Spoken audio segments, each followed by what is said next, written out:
ये व्यर्थ के बकवाद करने वाले लोगों से मत मिलो, व्यर्थ के बकवाद करने वाले लोगों की तरफ मत देखो, ये क्या कह रहे हैं, क्या बोल रहे हैं।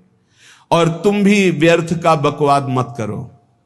अपने समय को कीमती मान करके निरंतर प्रिया प्रीतम का नाम जप करो, उनके गुण लीला गाओ, उनकी सेवा में रहो।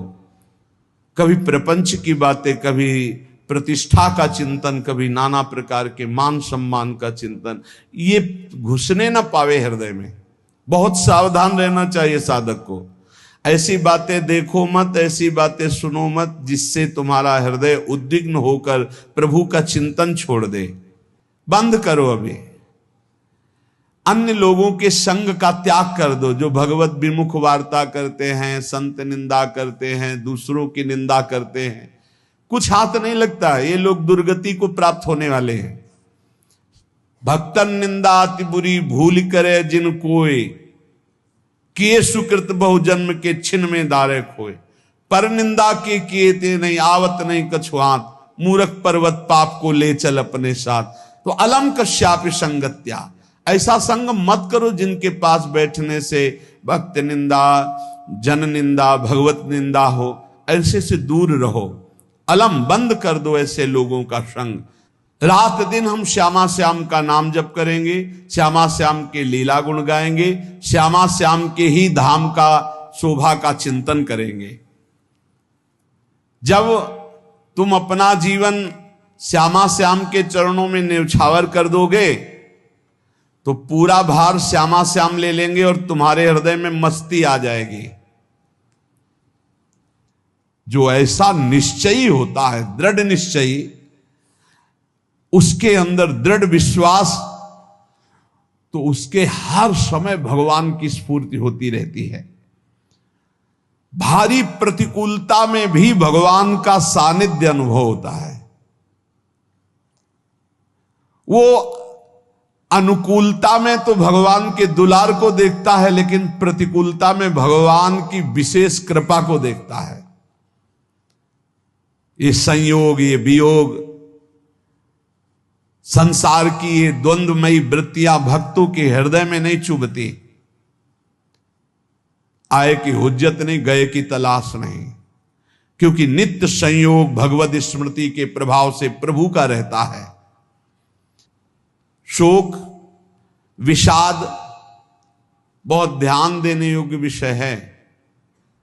तभी लोगों को ऐसा लगता है कि ऐसा कैसे हो सकता है। भक्त के चरित्रों को जब सुनते तो लगता है ऐसा कैसे हो सकता है, ऐसी परिस्थिति में भी ऐसा कैसे हो सकता है।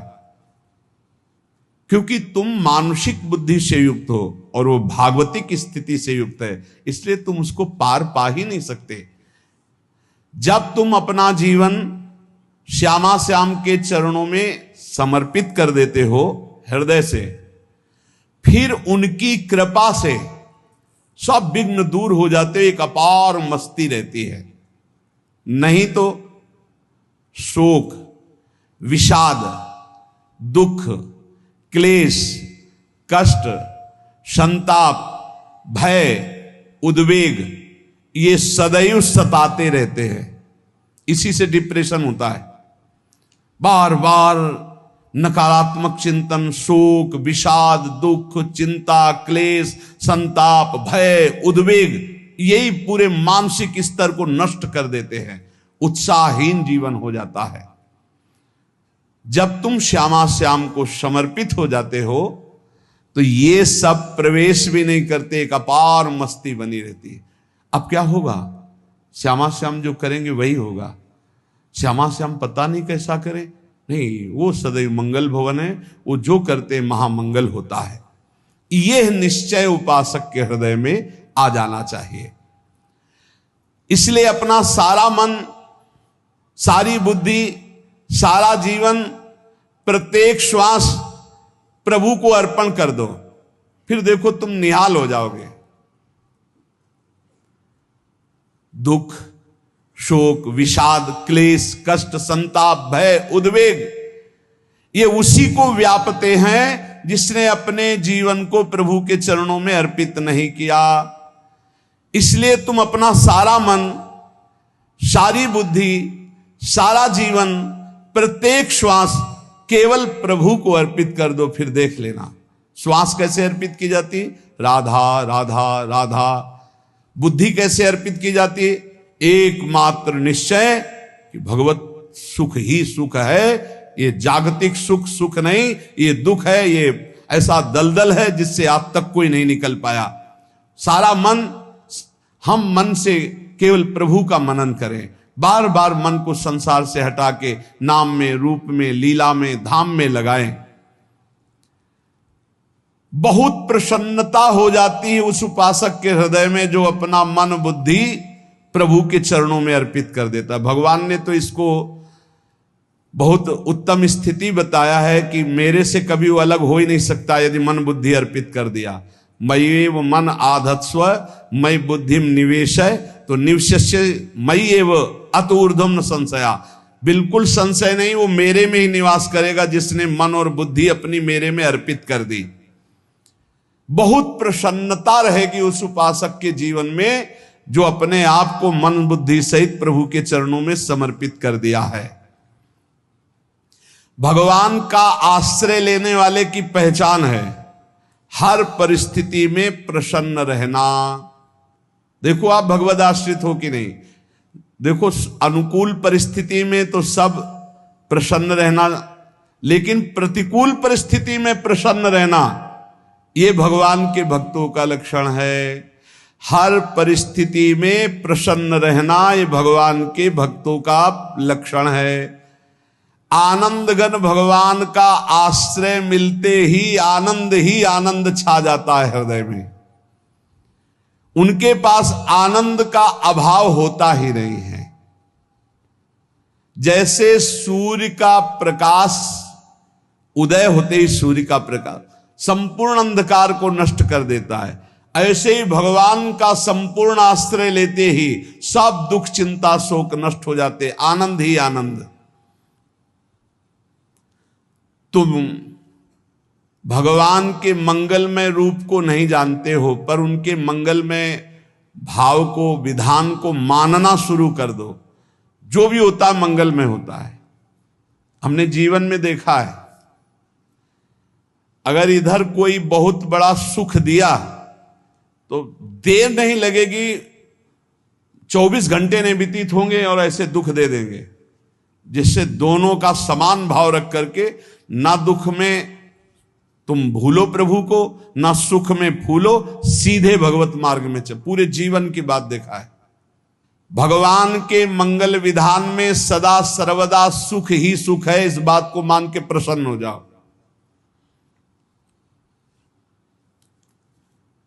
जब भगवान का भजन करने वाले की तन्मयता बढ़ती है भजन में,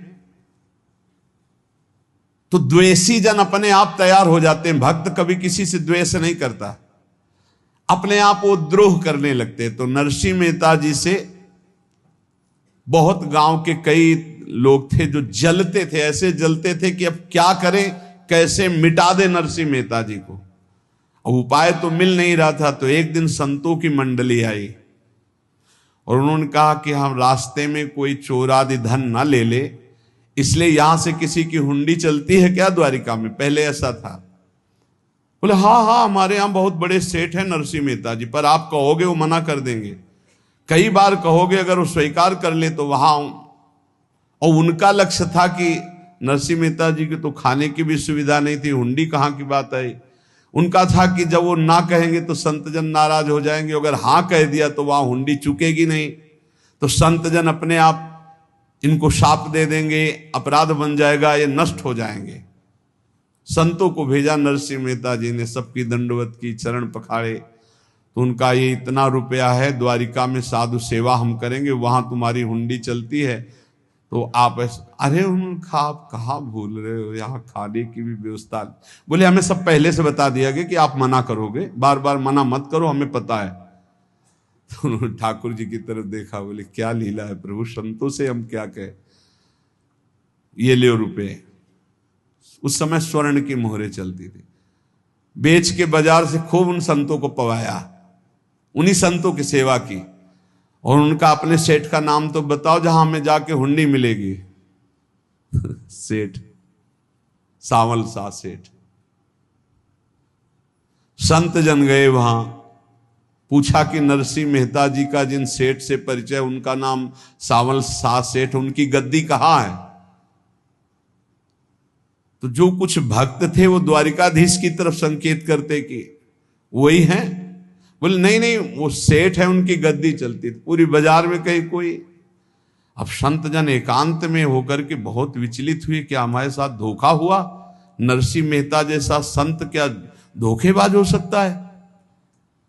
देखो, संशय तो बहुत विचित्र होता है, बड़े बड़ों को संशय हो जाता है। जब भगवती सती जी को संशय हो गया, राम जी को हे खग हे मृग हे मधुकर श्रेणी ऐसा पूछते हुए कि सच्चिदानंद कैसे हो सकते, तो किसी को हो सकता है, क्योंकि वो बुद्धि की अधिष्ठात्री देवी है। जो ही उनके मन में ऐसा आया कि क्या हमारे साथ धोखा हो रहा है, इतने में ही देखा जय हो सावल सा सेठ की। वो कहा सावल सा सेठ, तो देखा बढ़िया मुनीम जी उनके साथ, तो सेठ बस्ता लिए हुए मुनीम जी, सरकार इधर से चलो। तो उनका सावल सा सेठ आपका नाम है? संतों ने कहा। बोले हाँ। बोले नरसिंह जी? हाँ। बोले आपकी हुंडी आ गई है। हुंडी एक कागज में लिखा कि ये हमारे सेठ जी को दे देना।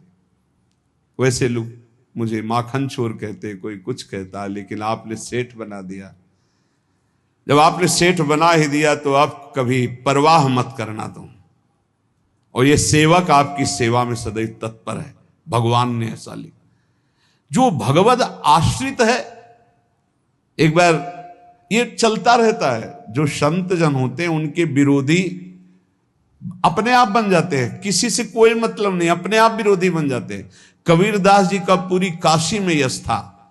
भजन करने वाले महापुरुषों का यश बढ़ता है जब, तो जो भजनहीन होते हैं उनके हृदय में जलन पैदा हो जाती है और वो उनको विविध प्रकार से फंसाना चाहते हैं, उनको कष्ट देना चाहते हैं। तो कबीरदास जी के यश को धूमिल करने के लिए कुछ ब्राह्मणों ने एक रचना रची, मुड़ मुड़ा के कबीरदास जी के शिष्य बन करके पूरी काशी के सब आश्रमों में निमंत्रण दे आए। कल भंडारा है, संत सेवा है, सबने स्वीकार किया। कबीरदास जी अपनी दिनचर्या करके निकले तो संत मंडली आने लगी। बोले कै बजे सेवा है? साधु सेवा। बोले कौन सी साधु सेवा?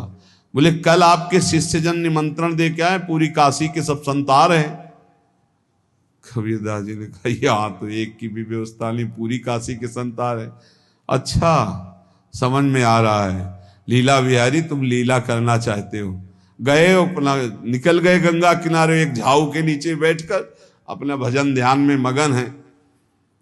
11-12 बजे तो उन्होंने देखा संतों की मंडली, काशी तो बहुत। कबीरदास जी ने देखा कि आश्रम की, तो बोले पता नहीं क्या होगा, चलो चलते हैं। तो ऐसे गमछा वस्त्र करके ऐसे डालकर मुंह ढक करके, वहां बड़ी बड़ी पंगत लगी थी। कबीरदास जी सबको पाओ जी पाओ। कबीरदास जी के रूप में स्वयं भगवान पाओ जी।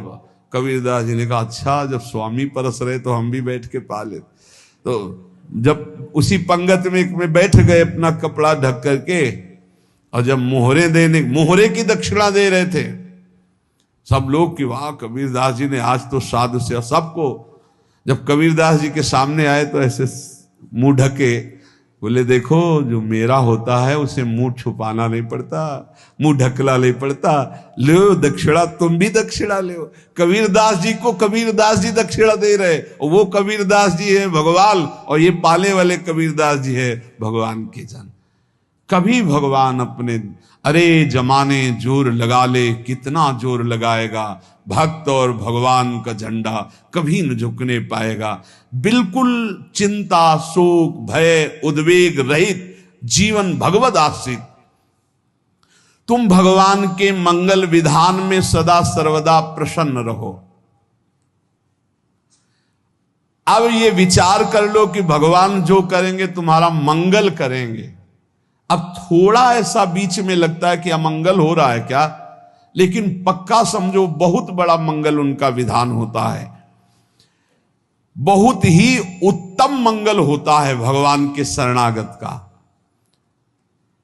भगवान हमारे विचारों वाले नहीं हैं, हमारे विचार प्राकृतिक है, भगवान के विचार चिदानंदमय हैं। वो अपने विचार से हमारा मंगल करते हो, हम अपने विचार से मंगल चाहते हैं। भगवान के विचार से मंगल ही हमारा होगा, इसलिए कभी हमको चिंता शोक भय नहीं करना चाहिए। भगवान की ओर से कभी तुम्हारे लिए ऐसा विधान नहीं होगा कि तुम दुखी हो जाओ, बस तुम्हारी सोच हो सकती है, उसका परिणाम बहुत मंगल होगा। जगत की ओर से निराश हो जाओ, किसी से आशा मत रखो, फिर आप देखो आपका जीवन कैसा आनंदमय व्यतीत होता है। ये जो जगत की आशा है यही दुख प्रदान करती, सच्ची जगत की आशा ही दुख प्रदान करती है। अगर जगत से कोई संबंध न रखा जाए और भगवत भाव में रहकर तो बहुत अच्छा जीवन चलेगा। अपने कर्तव्य का पालन करो, परिवार को भगवत स्वरूप मानकर पोषण करो, किसी से कोई संबंध मत रखो, कोई आशा मत रखो, यही अध्यात्म सिखाता है। अपने आप भगवत स्वरूप, सबका व्यवहार मंगलमय और आपका जीवन मंगलमय। अपने घर में ऐसे रहो जैसे किसी अतिथि के घर में रह जाता है, चलना है, यहां से जाना है। कौन रहता है अपने घर में अतिथि की भांति? भगवान का भक्त। जाना है यहां से, अपनी प्रिया प्रीतम के पास जाना। ये हमारा घर नहीं है, यहां तो हम समय व्यतीत कर रहे हैं, अपनी आयु व्यतीत कर रहे हैं भगवत आराधना करते हुए। हमें जाना है प्रिया प्रीतम के पास। वास्तविक घर भगवान का धाम है हमारा, वास्तविक घर वाले प्रभु हैं हमारे। जो नित्य सच्चिदानंद भगवान के चरणों में अपने चित्त को समर्पित करता रहता है, उसको यह अनुभव होने लगता है कि बड़ी कृपा है हमारे ऊपर, भगवान की बड़ी कृपा है हमारे ऊपर। सर्वसमर्थ परम सुहृद भगवान ऐसे भक्त के ऊपर हर समय वरद हस्त रखे रहते हैं। ये केवल प्रवचन नहीं, सच्ची बात मानिए। ऐसे भगवान का वरद हस्त हर समय रहता है। जब भगवान की छत्र छाया में भक्त अपने को देखता है तो आसपास घोर विपत्तियों का भी समुदाय हो तो भी वो आनंद में मगन रहता है। हर हालत में आनंदित रहना ये भक्त का स्वभाव है। भगवान ऐसे भक्तों को प्यार करते हैं जैसे कछुआ अपने अंडे को बाहर रख आवे और रात दिन उसका चिंतन करे। जब भक्त भगवान को समर्पित होता है तो भगवान रात दिन उसकी ऐसे चिंतन सुरक्षा करते हैं। अभय, ये दैवी संपदा का पहला गुण है। ये भगवान के शरणागत पर जागृत हो जाता है, वो भयभीत नहीं होता, किसी भी उससे भयभीत नहीं होता। यही डर ही डरप हरिवंश हित, जिनो भ्रमय गुण सलिल पर। इस डर से डरते रहना चाहिए कहीं गुण रूपी पानी में फिसल न जाए, नहीं तो गलती हो सकती है। साधक सावधान रहे। ये अभय दैवी संपदा का सबसे बड़ा गुण है। जो भयहारी भगवान की शरण में आ जाता है तो उसके अंदर ये अभय प्रकट हो जाता है। अगर कहीं तुम्हें एकांत में भय लग रहा है, एक आदमी तो एकांतिक में आए थे, वो कह रहे थे कि हमें हर समय भय लगा रहता कि कोई हमारे पीछे है, अंधेरा तो लगता कोई खड़ा है, मैं जीना मुश्किल हो गया, ऐसा भय। देखो ये मन कैसा है, भगवान से विमुख होने पर कैसे डरवाता है। वो कह रहे हैं हर समय मुझे डर लगा रहता है, कोई सामने खड़ा है, कोई पीछे खड़ा है, ऐसा भय लगने लगता है। और जब भगवान की शरण में आ जाते हैं तो ये अभय स्थिति हृदय में जागृत हो जाती है।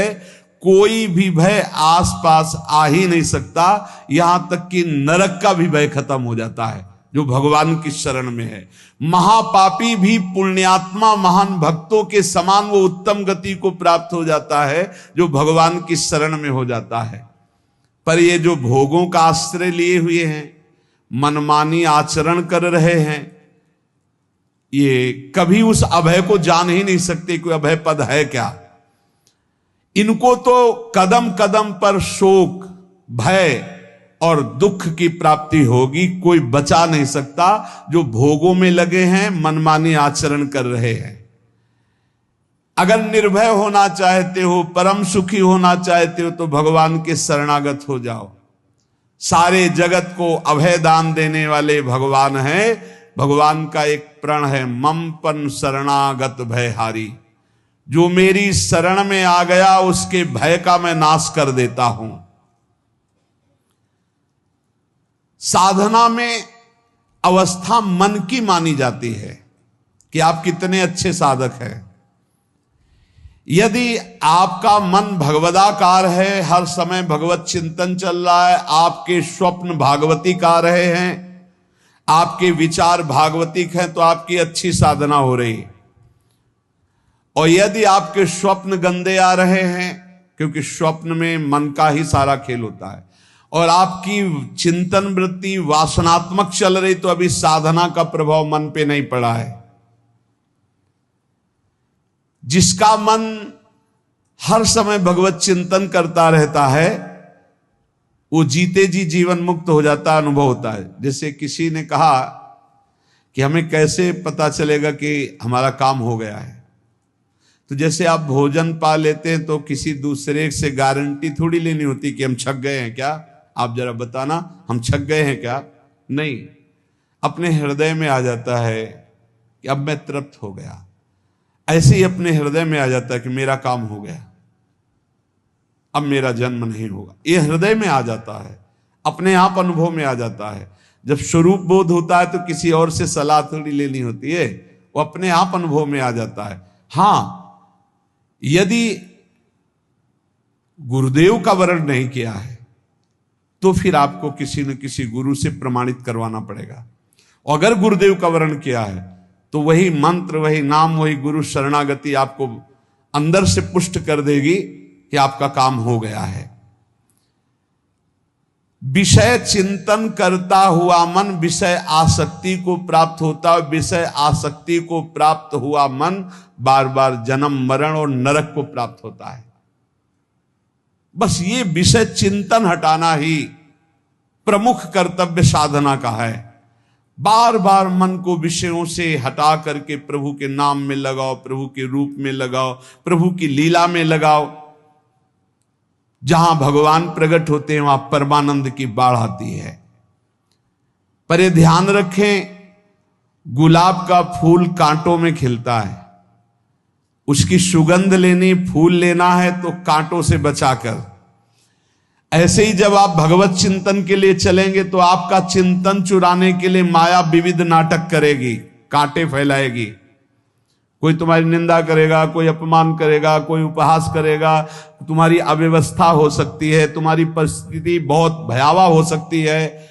इन परिस्थितियों में भी भगवत चिंतन का तार ना टूटने पावे तो आगे गुलाब का फूल है।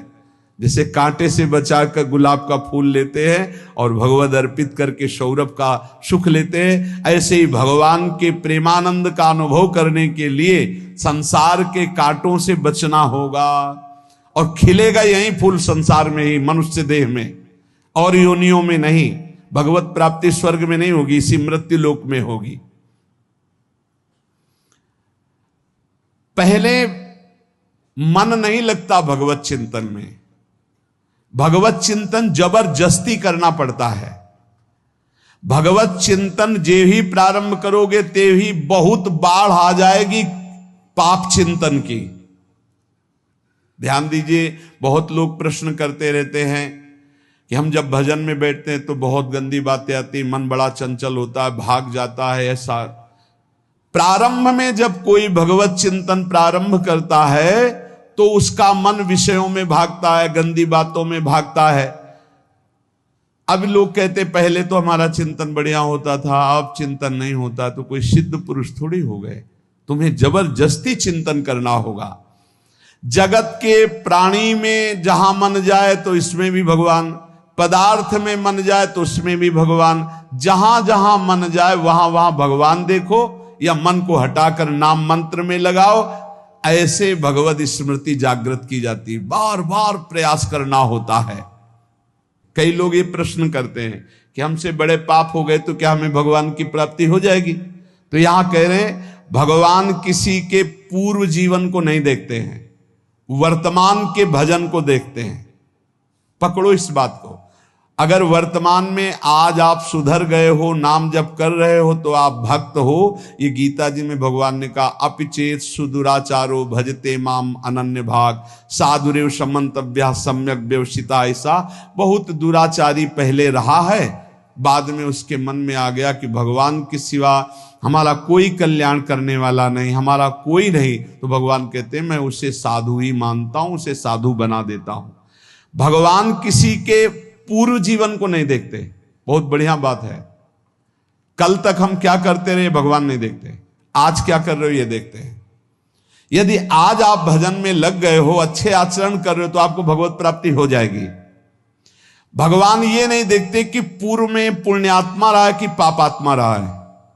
भगवान वर्तमान में देखते कि मेरा भजन कर रहा है, बस इसी से कल्याण कर देते हैं। पकड़ो इस बात को, तो कभी प्रश्न नहीं उठेगा कि क्या हमको भी भगवत प्राप्ति हो सकती है क्या। हमारा मन यदि श्री भगवान को चाहने लगे तो श्री भगवान हमारे मन में ही आकर बस जाएंगे। भगवान की रूप माधुरी में मन डूबने लगेगा। यथार्थ सत्य, जो भगवान से थोड़ा भी प्यार करने लगे हैं, उनके हृदय में भगवान की उनकी भावना के अनुसार झलक आने लगी है। हृदय में प्रभु के आते ही अनंत जन्मों के संस्कारों का नाश हो जाता है। इसलिए तुम अपने पहले वाले घृणित जीवन को याद भी मत करो और उसको सोचकर जरा निराश भी मत हो। अमावस्या में घोर अंधकार रहता है, पर प्रातः काल में अंधकार नष्ट हो जाता है। ऐसे ही नाम का उच्चारण करते ही तुम्हारे जितने पाप अंधकार हो सब नष्ट हो जाएंगे। तुम चाहो कि एक क्षण भी प्रभु को ना भूलो। अब वर्तमान में ऐसी स्थिति बनाओ। जो प्रभु को नहीं भूलने की चाह करता है कि मुझे ऐसी स्थिति प्राप्त हो कि मैं कभी प्रभु को ना भूलूं, तो सच्ची मानो और कोई बात भगवान सुने ना सुने, ये बात जल्दी सुन लेते हैं। भजन की मांग करो तो बहुत जल्दी भगवान पूर्ण करते हो। भजन जिसका चलने लगा तो फिर लोकांतर के सारी रिद्धियां सिद्धियां सुख वैभव तो उसके चरणों में लौटते हैं। जब हम प्रभु से प्रभु का स्मरण न मांगकर भोग मांगते हैं, तभी हमारा भजन रुक जाता है, भजन नहीं चल पाता। यदि हम प्रभु से केवल भजन मांगे तो विश्वास करो ब्याज में सब हो जाएगा। मूल भजन तो आपका बचेगा ही, ब्याज में लोकांतर के भोग आपके चरणों में लुटते घूमेंगे। आप भजन करके तो देखो। अरे घिघियाने की जरूरत नहीं, किसी से मांगने की जरूरत नहीं, भजन करके देखो, सब ठीक हो जाएगा, सब अपने आप बन जाएगा। हम बहुत बड़ी भूल कर देते हैं कि थोड़ा भजन करके प्रभु से कुछ सांसारिक वस्तुएं, स्थितियां, परिस्थितियां बदलने की मांग कर लेते हैं, जिससे भजन छूट जाता है। प्रभु की स्मृति इतनी महान है कि जिन्होंने बैर भाव से प्रभु का स्मरण किया उनको भगवान की प्राप्ति हो गई। जैसे कंस आदि भगवान से बैर ही तो रखते थे, लेकिन भगवान की स्मृति रहती थी। स्मृति ने उनको भगवत प्राप्ति करा दी।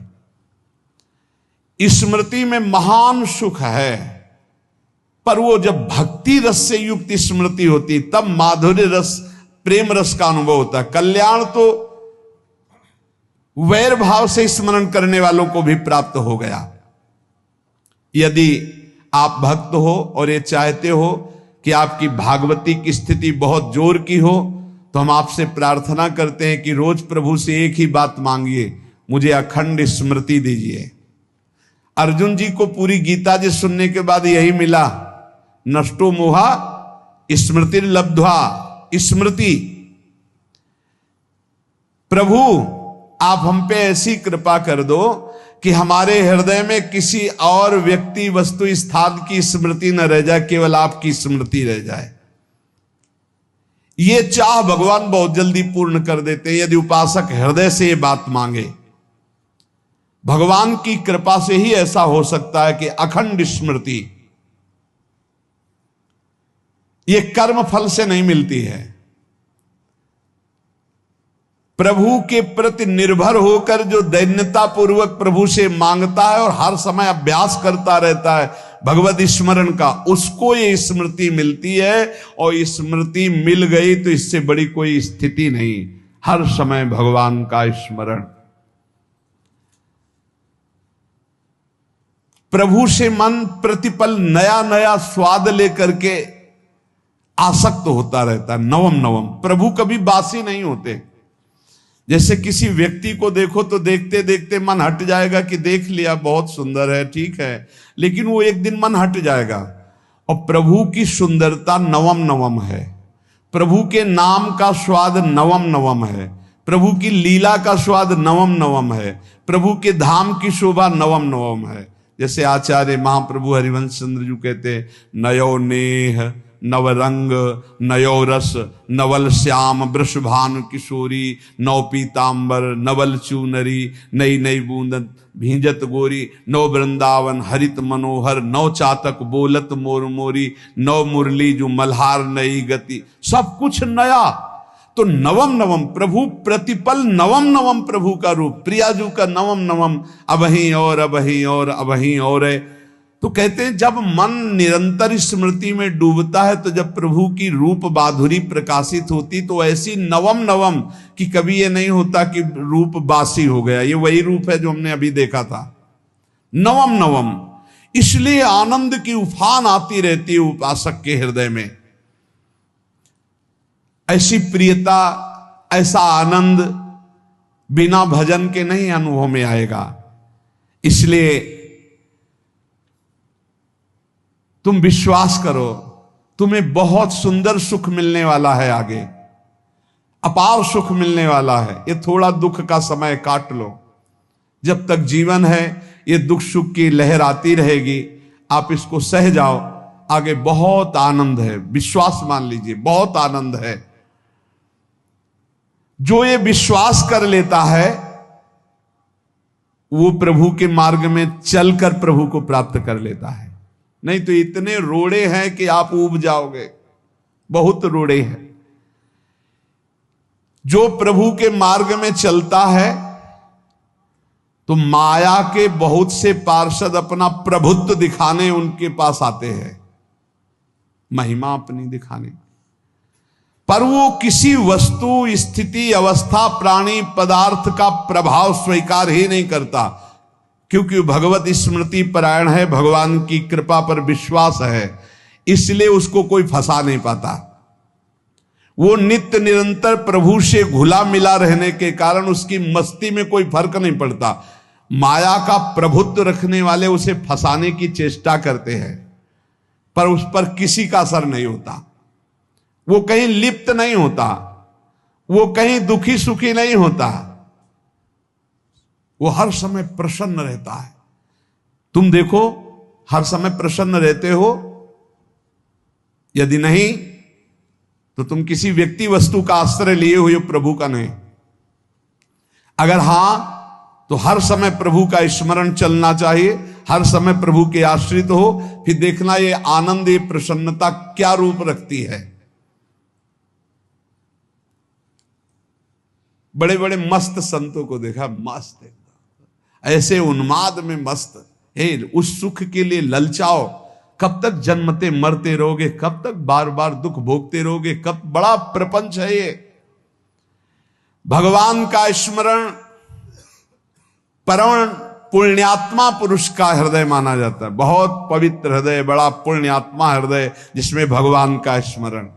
भगवान का विस्मरण पापात्मा पुरुष, भयानक विपत्ति दुर्भाग्य आते हो।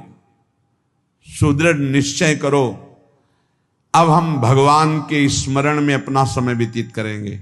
मेहनत करो, कार्य करने के लिए कोई मना नहीं। आप नौकरी करो, किसानी करो, व्यापार करो, पर अंदर अंदर भगवत स्मृति ही सबसे बड़ी स्थिति है। अब चाहे हम जीवित रहें